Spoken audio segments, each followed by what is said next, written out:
Olá, boa noite. A morte do engenheiro ao descer a tirolesa no Morro do Moreno, em Vila Velha, está sendo investigada pela Delegacia de Homicídios. O laudo da perícia, que vai apontar a forma como aconteceu a morte, ainda não ficou pronto. Mas a conduta do sócio da tirolesa também está sendo investigada. Ele é bombeiro militar e, de acordo com a polícia, teria alterado o local do acidente após a morte. Um passeio que terminou em tragédia.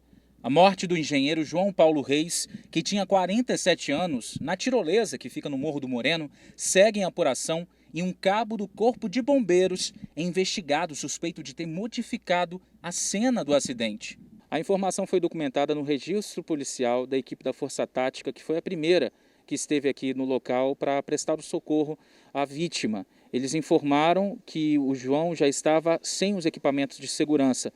Queriam então ver esses equipamentos, mas segundo o registro policial, um dos representantes aqui da tirolesa no Morro do Moreno, que se identificou como cabo do Corpo de Bombeiros, teria se negado a isso. Claro que nós ouvimos o outro lado. Em nota, os proprietários da tirolesa do Morro do Moreno informaram que retiraram sim os equipamentos da vítima para a realização dos primeiros socorros, inclusive que é feito por uma equipe treinada para esse tipo de situação. Informaram também que não se negaram a entregar os equipamentos. Ao longo do dia, uma equipe do Conselho Regional de Engenharia esteve no local para avaliar o que pode ter causado o acidente. Durante a avaliação, um dos pontos que chamou a atenção foi o sistema de freio, que seria manual. O controlador fica na primeira plataforma segurando um cabo para que essa pessoa não atinja uma velocidade excessiva, né? E isso nos causa estranheza, porque como que você tem uma pessoa que está ali sujeita a vento, insolação, alturas, pode causar vertigem, pode causar um mal súbito, ela pode perder o controle e a outra pessoa atingir uma velocidade, né, o usuário, uma velocidade excessiva e, por exemplo, colidir, né, ser arremessada. É um ponto-chave. O CREA também vai avaliar a situação de manutenção, por quem era feita e se seguia as normas regulamentadas. O CREA ele investigou, fizemos várias medições, medimos os cabos de aço, medimos algumas alturas, fizemos vídeos com o drone, não conseguimos identificar um sistema de freios ainda, não, porque o equipamento também é um equipamento que parte dele é móvel e ele não, pelo menos não localizamos ele no local. Né? Então, nós buscamos hoje mais informações aqui, inclusive se houve essa colisão. O acidente aconteceu na tarde do último sábado. João Paulo Sampaio dos Reis estava com a filha e uma amiga da jovem no Morro do Moreno, as duas com 14 anos. O engenheiro chegou a postar fotos do local nas redes sociais. Antes de seguir pela tirolesa, registrou o momento em que as meninas desciam. A descida mesmo então é de lá para lá, né? Mas aqui não deixa descer direto, não? Não. É? Porque aqui quem fez sou eu. João Paulo tinha 47 anos.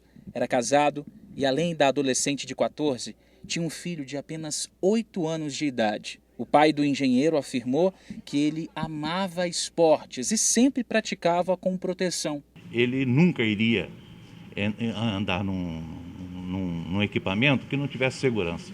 Nas redes sociais, logo após o acidente, os responsáveis pela atração deixaram uma mensagem de luto sobre a conduta de um dos sócios da tirolesa, o cabo do Corpo de Bombeiros, que, segundo a polícia, é suspeito de alterar a cena do crime.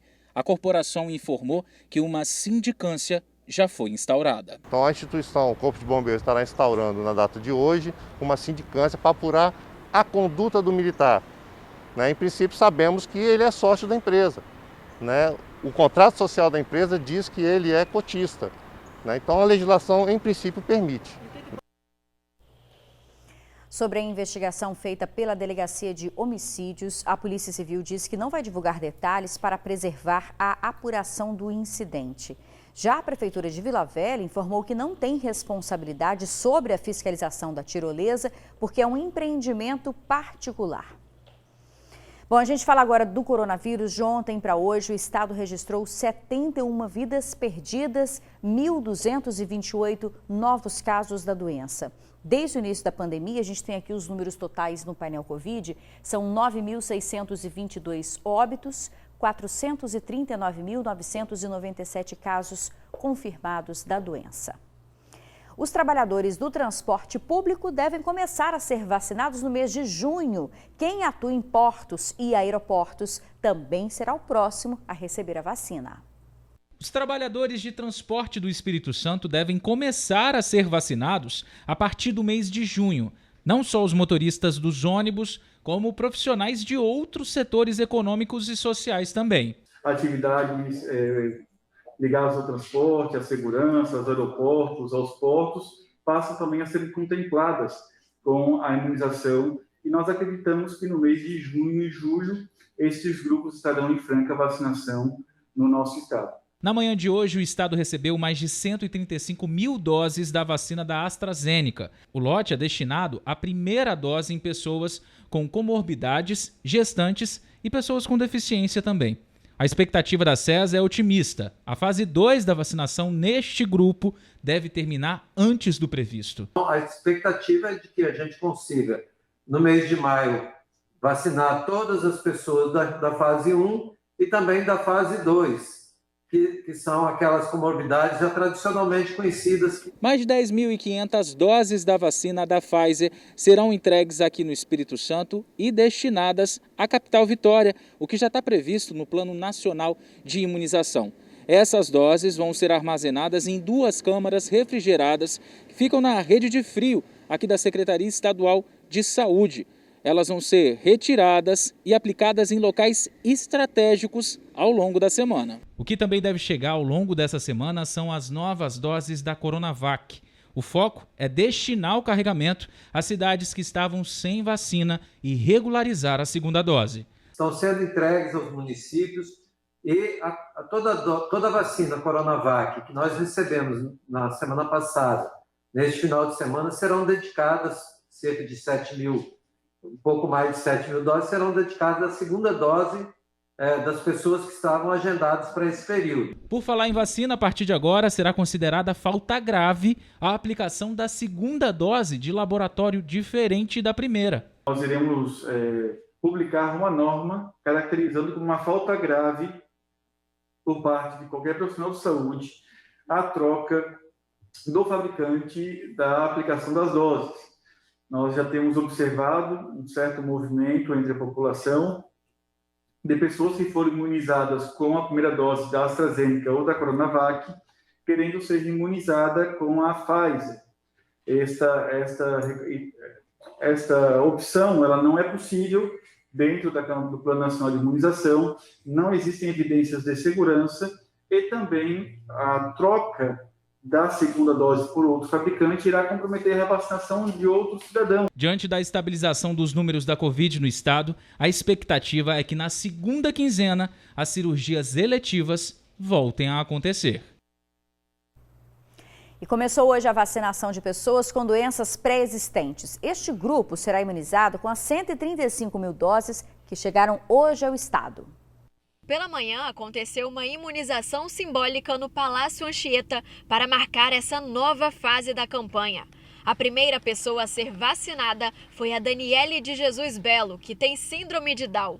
Depois foi a vez de Adenilton Alex Wagner, que tem deficiência intelectual. Nessa primeira fase, das pessoas com comorbidades, entram no grupo prioritário as pessoas com doença renal crônica, pessoas com fibrose cística, gestantes ou mulheres de resguardo que tenham comorbidades, pessoas com obesidade mórbida e pessoas com síndrome de Down e deficiência intelectual, na faixa etária de 18 a 59 anos de idade. Eu quero tomar vacina, porque meus pais já tomaram.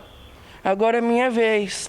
As novas doses serão distribuídas pelos municípios de acordo com a demanda. Só Cariacica deve receber um lote com 600 mil vacinas, voltadas só para esse novo grupo prioritário. Down, ele tem várias comorbidades, né? é o pulmão, a obesidade, né? Gripam facilmente. Além de que eles são muito amorosos, muito carinhosos, eles querem o tempo todo estar abraçando, estar beijando. O agendamento para esse grupo segue online no site de cada município. Mas atenção, na hora de vacinar é preciso apresentar um laudo médico. Trazer a carteirinha dela de vacinação, documento de identificação, CPF ou carteirinha do Cartão Nacional do SUS e esse laudo comprovando, né, a questão de comorbidade que essa pessoa possui. Nesta segunda-feira, o Espírito Santo recebeu uma nova remessa com 135 mil doses da vacina contra a Covid-19. Além dos novos grupos prioritários, essas doses de esperança também dão continuidade à vacinação dos profissionais de educação. Jacaré que nada, Romilda virou Mulher Maravilha. Tudo para registrar a tão esperada vacina. É um momento muito importante para a gente da educação, uma felicidade muito grande estar recebendo essa vacina hoje, porque a gente acredita muito na ciência e isso é muito importante para a gente. Milton também é professor e já veio garantir a imunização. Ele não vê a hora de voltar para a sala de aula. Bastante saudade dos meus alunos, né, de estar ali trabalhando de perto, né, é muito bom. Patrícia dá aula há mais de 30 anos. Foi a primeira vez que ficou tanto tempo longe da sala de aula. Viva o SUS e viva a ciência. Sem eles a gente não estaria aqui.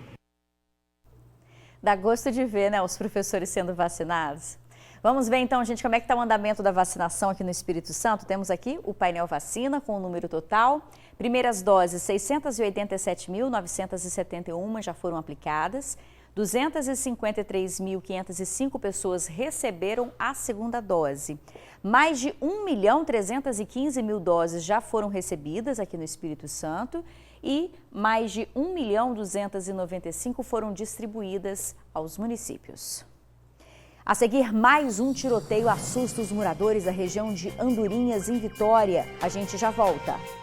Susto em Cariacica. Um carro com 4 pessoas foi parar dentro da Baía de Vitória. O acidente aconteceu na altura do bairro Porto de Santana. O veículo teria batido em uma mureta e foi parar na água. No carro estavam 4 mulheres que conseguiram sair do veículo a tempo. Elas foram socorridas e levadas para um hospital particular em Cariacica. A identidade das vítimas e o estado de saúde não foi informado. Mais um dia de tiroteio na região de Andorinhas, em Vitória. Desta vez, os disparos foram dentro de um parque municipal. Quem tem mais detalhes ao vivo para a gente é o repórter Yuri Demuner. Boa noite, Yuri.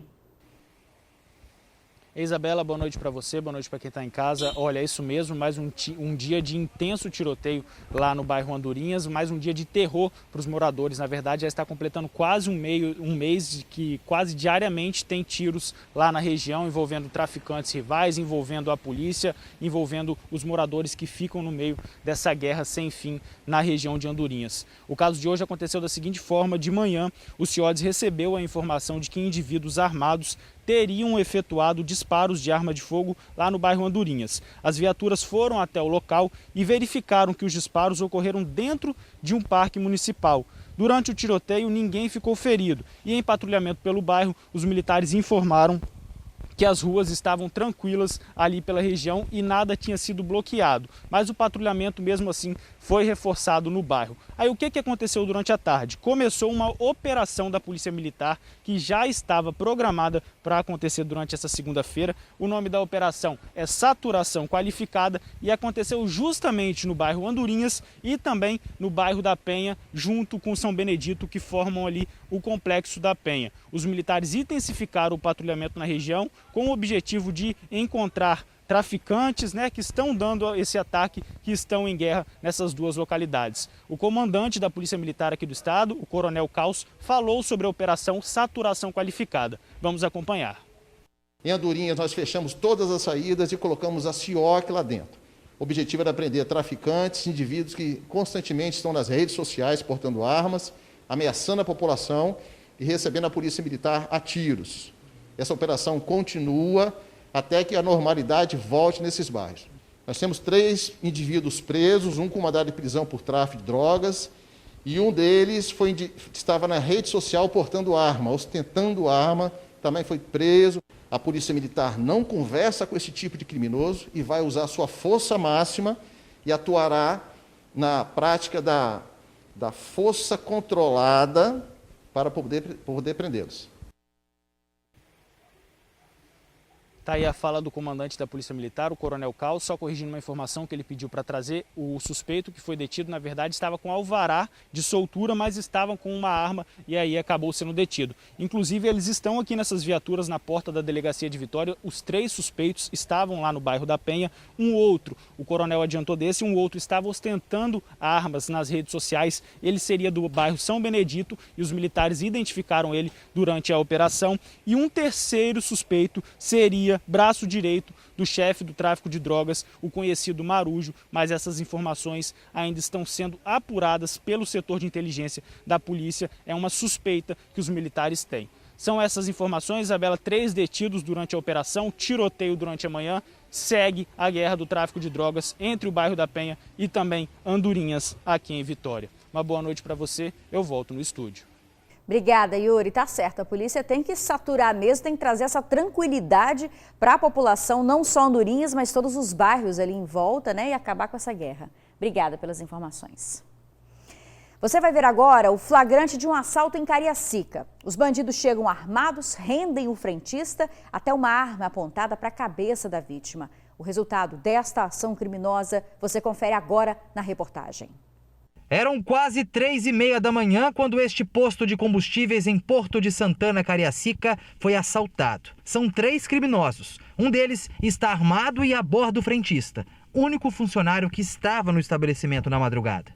A todo momento, é possível ver a arma apontada para o rosto do frentista. E após ter sido ameaçado aqui na área externa do posto de combustíveis, o frentista foi trazido pelos criminosos para esta área aqui, ó, onde funciona o refeitório da galera que trabalha por aqui.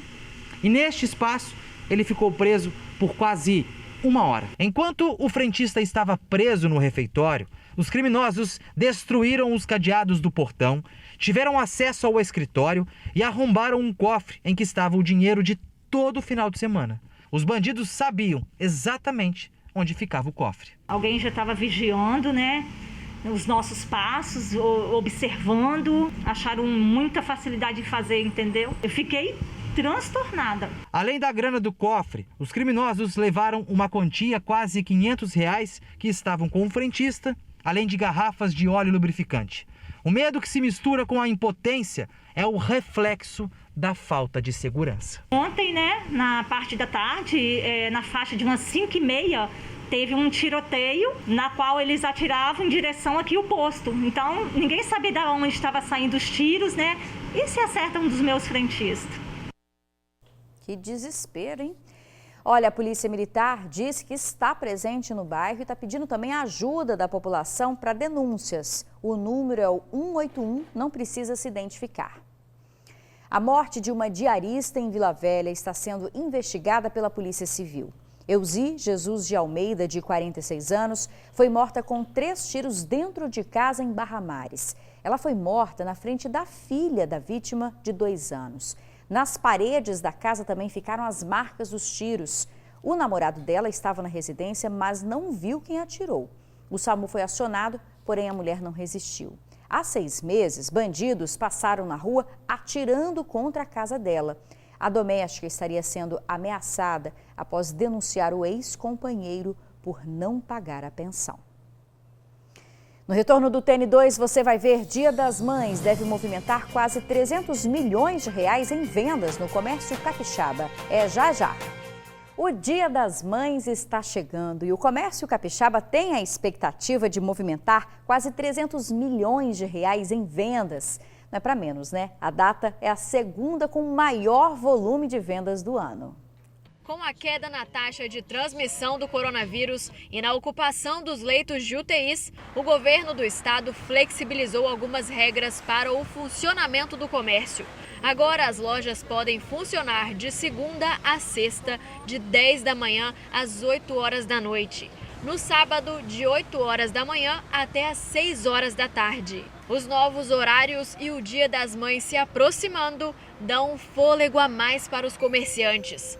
Por aqui, a expectativa é grande. É um momento de homenagear, né, a família, porque o que nós estamos vivendo tem que dar amor, né? E mãe é tudo isso, é amor. A expectativa é muito grande, né? Porque ficou esse período fechado, então nós lojistas esperamos que possa suprir, né, esse tempo, que as vendas aumentem. Hoje mesmo já deu bastante movimento, né, que semana passada não deu, então a expectativa é que venda bastante nesse Dia das Mães. Eu trabalho na área da estética e sou mãe, então além de tudo vim me privilegiar para comprar os materiais e também para levar a beleza às mães também do Espírito Santo. O Dia das Mães é a segunda maior data comemorativa para o comércio, perdendo apenas para o Natal. E a expectativa esse ano é que ela movimente cerca de 300 milhões de reais. Maio deve movimentar cerca de 5% a mais do que o comércio vem faturando desde o início do ano e 35% a mais comparado ao mesmo período do ano passado. Isso significa que nós não atingiremos as vendas de 2019. Deveremos ficar em torno de 1 a 2% a menos de 2019. Os comerciantes querem aproveitar o momento e correr atrás do prejuízo. E esperamos que a próxima semana dê sequência, porque não adianta nada nós termos uma semana do comércio normal e depois voltarmos novamente aos fechamentos. Lembrando que nós temos um compromisso com a vida, porém a economia ela tem que ser resgatada. O vírus não é brincadeira, o vírus é muito sério e está matando muitas vidas. É isso aí, muito obrigada pela sua companhia, uma boa noite e até amanhã.